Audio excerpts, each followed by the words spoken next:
All right, I'm heading out. And don't you do anything unnecessary. With those final words aimed at Eric, Percy, who was set to go on a company trip starting today, left. The sound of the front door being slammed shut made Eric shiver, gripping his own hands tightly in fear. Just from this, it's clear how Percy usually treats Eric. Knowing Percy would be away for a while brought us a brief sense of relief. As I was about to head to the living room to prepare breakfast, Eric tugged at the hem of my clothes, something he's never done before. Surprised, yet I met Eric's gaze. Mom, actually, Eric hesitantly reached out his hand to me.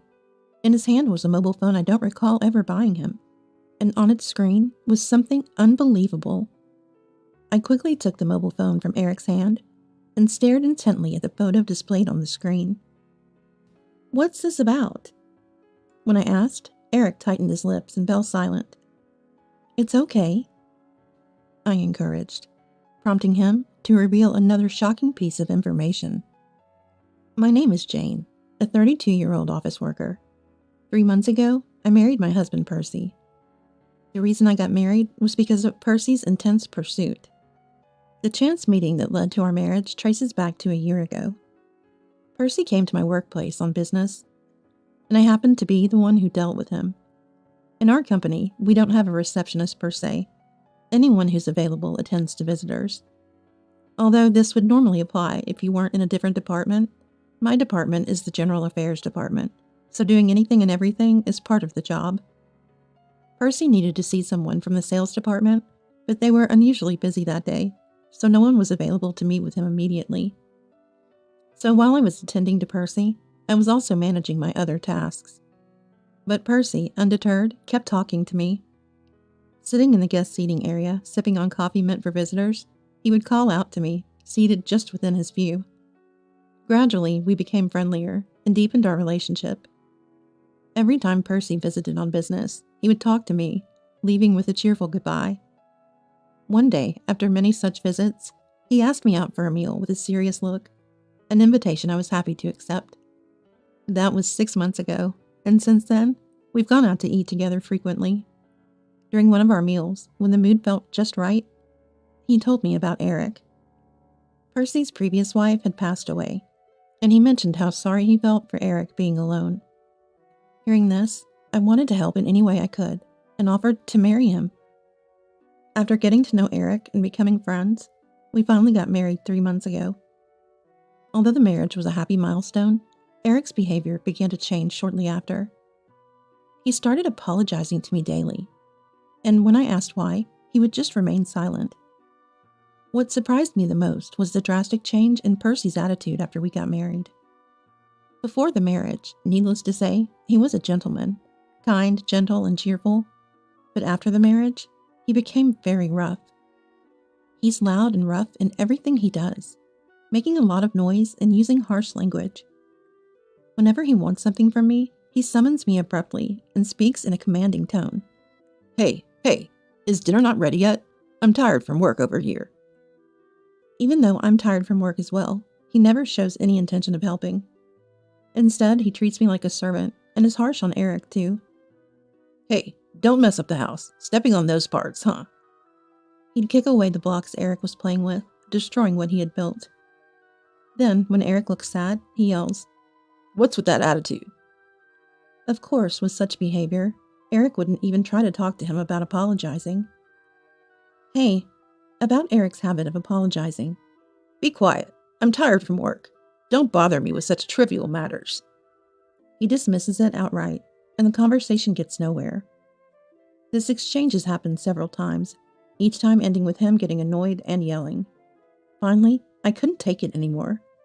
Don't you care at all about your own child? When I say this, Percy shrugs dismissively, as if speaking to a young child. He's not my child, so don't worry about it. Even though he says that, it's wrong because I knew he was Percy's stepchild when we married.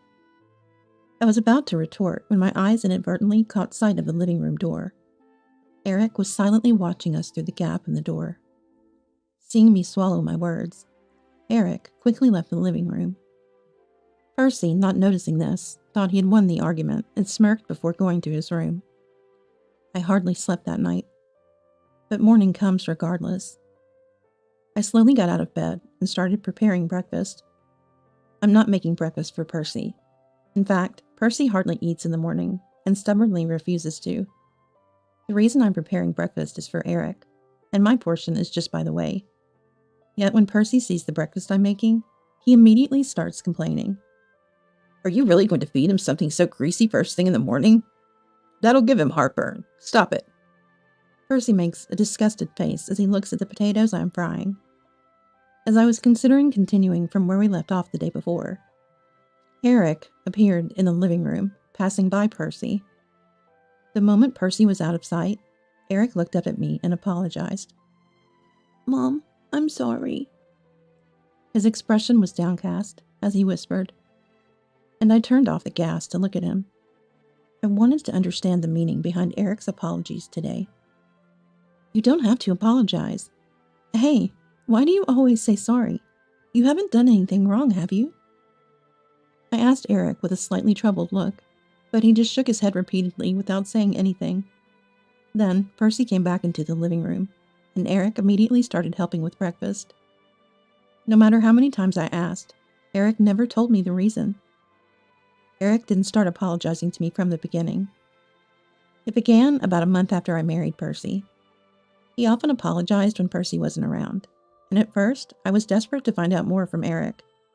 But every time, Eric would dodge the question or act as if nothing happened. Moreover, it seemed like Percy had scolded him about it a few times, so now he only apologizes when Percy isn't there. Eric never telling me the reason left me feeling troubled. This time was no different, and I sighed secretly while preparing breakfast, just like Eric. Percy was already ready to go to work, showing no interest in us. After what happened yesterday, Eric probably won't talk even after Percy leaves for work today. While sighing disappointingly, we watched Percy leave for work and then ate breakfast. After dropping Eric off at the childcare center, I was once again pondering his apologies on my way to work. As I walked into the office, lost in thought, and reached for my employee ID, I noticed something unfamiliar in my bag. What? This? Inside, there was a crumpled piece of paper, and as I cautiously opened it, there were words written on it. It was in clumsy child's handwriting, and I immediately knew Eric had written it. I'll definitely talk next time. Seeing the earnestly written words, I was filled with unease. Eric, who had never talked before, was now promising to talk, even using the word definitely. Although I was happy, I couldn't shake off my anxiety as I went to work. Then I realized something. Percy will be away soon. It was a natural thought. Percy was about to go on a business trip, leaving the house empty, so there would be no interruptions. This meant Eric could talk to me without fear of being scolded by Percy. Realizing this made me oddly satisfied, and I focused on my work. As the day Percy would leave the house approached, I saw him packing with excitement the day before. Since he was in a good mood, he didn't nitpick over every little thing like he usually does. That alone made a big difference in how I felt, but it seems Eric didn't feel the same way. He looked as if he had made a decision, remaining silent all the while. That day, Percy was set to leave earlier than usual. After we got up, Eric timidly woke up a little later. I'll be going then. Make sure you don't do anything unnecessary. Percy directed his last words to Eric as he was about to leave for the trip. The sound of the door slamming shut made Eric shudder in fear, gripping his own hands tightly. Just that alone was enough to understand how Percy usually treated Eric. Good morning. As I spoke, I noticed Eric was almost crying. What's wrong? That just now with Dad? Was scary, wasn't it? Probably it wasn't just being yelled at as he was leaving. Percy has a habit of complaining as soon as he sees someone.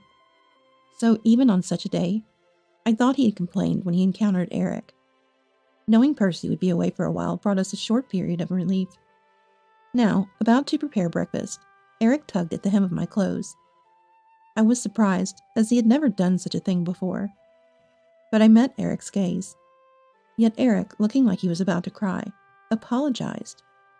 I'm sorry, Mom. I'm sorry. Holding Eric as he cried big tears, I waited for him to calm down. It wasn't the best way to say it, but I decided to take this opportunity to ask him in detail. You always apologize, but what happened? You put a letter in my bag the other day, right? Will you talk today? I smiled gently and asked slowly. Then Eric nodded over and over, almost sobbing as he said, I have something I've been keeping from you, Mom. I've been wanting to say it for a long time. But I was scared of Dad getting angry, so I couldn't. But I had to say it. Trying hard to hold back his tears, Eric spoke. But his words overflowed, seemingly disorganized, making it hard for him to express himself clearly. I gently stroked his head as he cried again, waiting quietly. Rushing Eric at this moment wouldn't do any good, and it would only make him more anxious. From today, I can face Eric without any reservations. It's all right to take a day off from work and the childcare center today. I'll definitely talk next time. I wondered what Eric felt when he put those words in my bag. Confirming that was my priority. While thinking this, Eric seemed to calm down a bit. He was still hiccuping a little, but was now in a state where he could talk. The words he began to say and what he showed me left me utterly shocked. Mom, actually, Tentatively, Eric extended his hand to me. In it was a mobile phone I didn't remember buying for him. And even more so, the screen displayed something unbelievable. I quickly took the phone from Eric's hand and stared intently at the photo displayed. What's this about? As I asked, Eric clamped his lips tight, going silent. It's okay, I urged. And then he started to say something unbelievable again. This is the previous Mom. Hearing those words, my eyes widened. I had been informed by Percy before we got married that his former wife had passed away. If not, it meant Percy was still lying to me. With trembling hands, I looked back and forth between the mobile phone's photo and Eric, trying to piece together the situation. Then, a pressing question came to mind, and I asked Eric, "What's this photo about? More importantly, why do you have this?" I tried to ask calmly, but the urgency of the situation made me rush. My tone might have been a bit accusatory. Eric, excited, yet trying to convey his message, said, You see, this is from before. Dad gave it to me, for playing games, and then... I realized my harsh tone was wrong, and Eric, getting excited, struggled to articulate his point. We decided to move to the living room and sit on the couch to calm down Eric. After a while, when both of us had calmed down, I decided to hear the whole story. First, I made calls to my office in the childcare center to face this situation head on. This way I thought I could focus on Eric without worrying about Percy or time. So I started by asking about the mobile phone Eric had. Let me ask again, what's with this mobile phone? You said Dad gave it to you? Yeah, Dad gave it to me. It's his old one, for playing games. So Percy gave his old mobile phone to Eric as a gaming device for him to pass the time. That explained why Eric had a mobile phone I didn't remember buying. Satisfied with this, I then inquired about the photo from earlier. So what about that photo? What do you mean by previous Mom? It was in the phone, among the photos. It was the previous Mom, not the current Mom. You know. The phone, he meant, and among the photos, referred to what exactly? I was a bit confused and activated the mobile phone Eric handed me. Instead of that specific photo, a folder filled with photos was displayed on the screen. Ah, so among the photos meant it was stored in a photo gallery app. Understanding this, I scrolled through the folder to see if there were any similar items, and then I found it.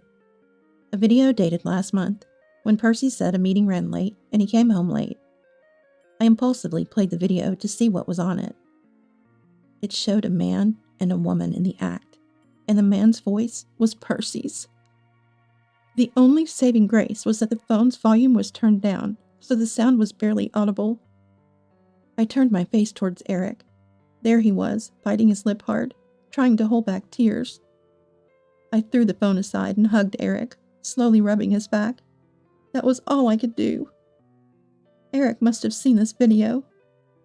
I know a child's curiosity is unstoppable. I didn't want it to be not Mom.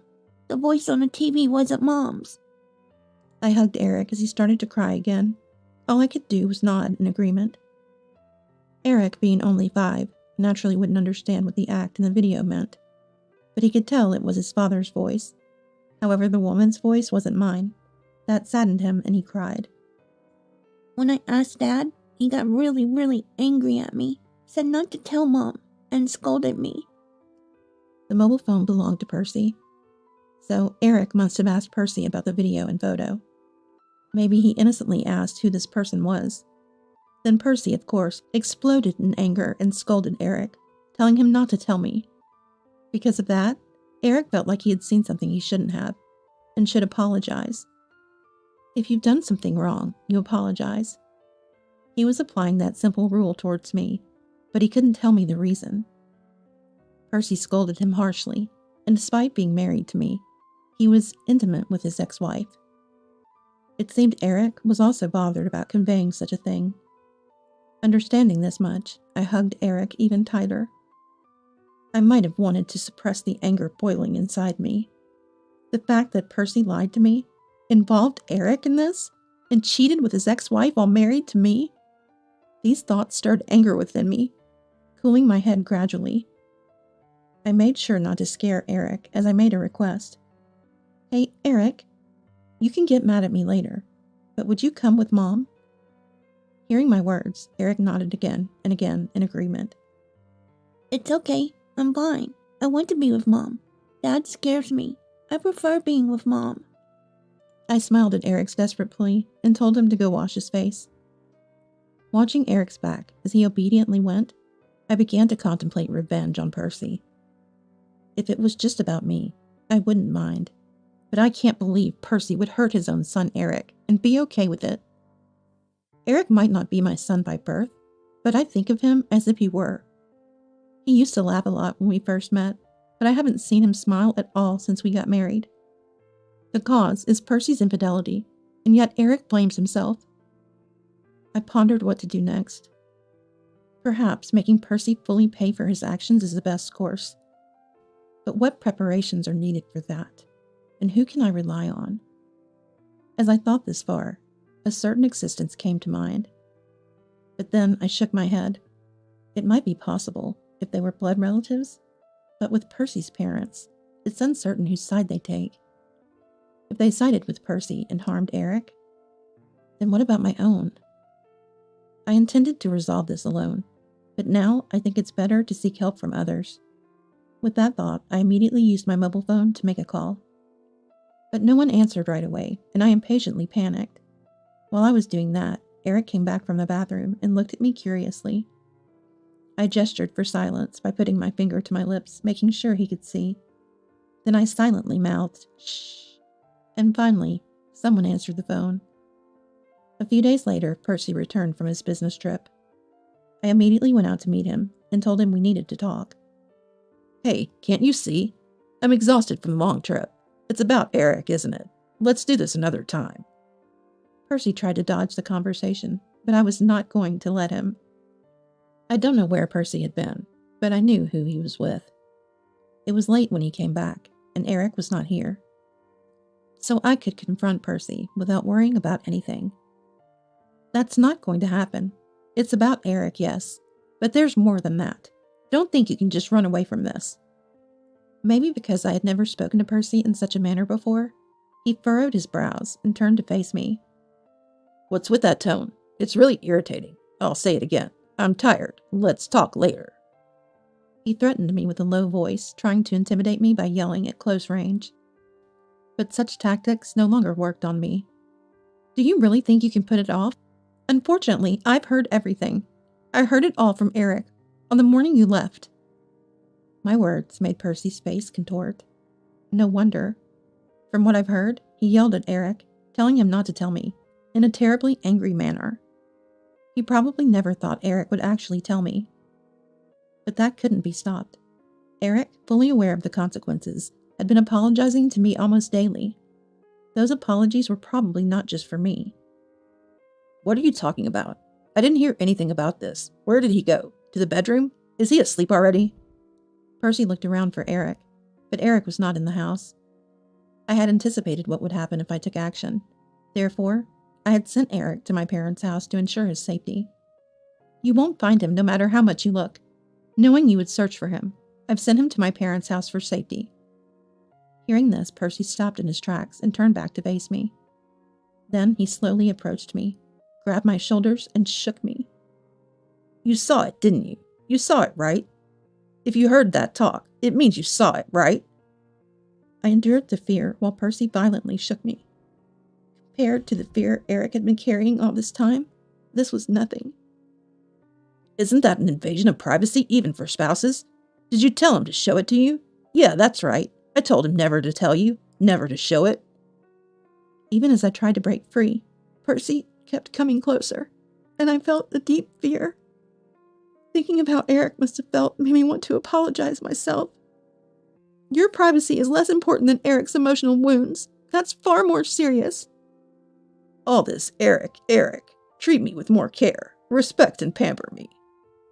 Percy shouted like a child, stomping on the ground, making me wonder who the real child was. Faced with Percy's childish outburst, I was dumbfounded. If you want respect, earn it with your actions first. Lying about your ex-wife being dead, cheating on me, and telling your own child to keep quiet about your affair trip? What do you think of us? So, you knew everything. I thought maybe you didn't understand since Eric talked to you. Well, if that's how it is, divorce is the only option. Percy started talking about divorce, to which I immediately agreed. That's exactly what I want. But you understand, right? You'll pay alimony for hurting Eric, I said, shoving the divorce papers with my filled-out sections in front of Percy. Seeing the papers, Percy's face turned pale. Apparently, Percy thought he could escape while I, or he, went to get the divorce papers. I won't let you get away with it. I pressured Percy to fill out his sections. Pressed by my determination, Percy reluctantly agreed, but insisted on one thing. I'm taking custody of Eric. That's non-negotiable. What are you saying? I'll never hand him over, I retorted, and the argument about custody began. But I did not give in, and after Percy finished filling out the divorce papers, I quickly left the house. Percy chased after me, but I didn't look back and hurried to my parents' house. My parents' house is very close to ours. My parents were still alive, and when I took Eric there and told them everything, my father was furious. When I returned to my parents' house with the divorce papers, Eric was asleep.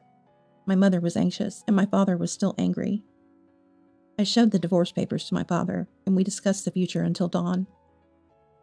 As the sky began to brighten, we had a plan in place, and I decided to take a short nap. Eric was sleeping in the room I used to use before moving out.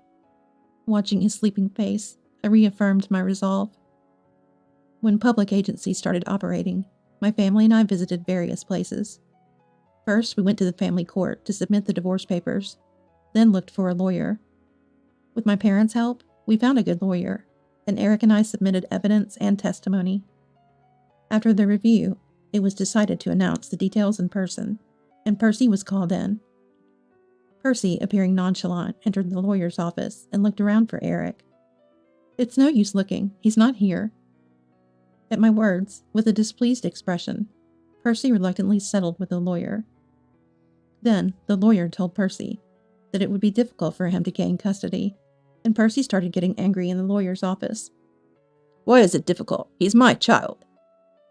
Think about what you've done before you say that. Don't you even feel like apologizing? As I said this, Percy became genuinely angry and was taken to another room by himself to continue the conversation. While I was discussing with the lawyer, Percy began to cause a commotion in the other room, leading us to reluctantly call the police. Percy continued to make noise until the police arrived, during the explanation of various procedures. I became embarrassed, wondering why I ever married such a person, as Percy broke through other lawyers' and clerks' attempts to stop him and barged into the room I was in. Just as he was about to become violent, the police finally arrived. The moment the police entered, Percy was nearly apprehended for assault on the spot. Despite this, he continued to struggle, resulting in Percy's fist hitting a police officer's face. This led to charges of obstructing the execution of official duties, and Percy was finally taken to the police station. After the stormy presence of Percy was gone, the office informed me they had no intention of representing Percy. It was understandable. Feeling apologetic, I helped clean up the disheveled office. During this, my parents and Eric, who had been sheltered in another room, came out. Eric's eyes were red, as if he had been crying. I had hoped not to put him through such fear, yet I ended up doing just that. But Eric rubbing his eyes helped us clean up. Praised by various people, including my parents, Eric's smile returned. I felt like I saw Eric's genuine smile for the first time. Though Percy was eventually released from police custody, he lost custody of Eric. The parents-in-law came to pick him up, but they were cold towards him after hearing the situation from me. In addition to facing the payment of compensation and bail, Percy found himself in even worse straits. After I sent a certified letter detailing the incident to Percy's company, he was fired. This meant that even after being released, he was shunned by his company and had no place to return to work. Furthermore, it seemed he was disowned by his parents-in-law and couldn't even pay the mortgage on his house.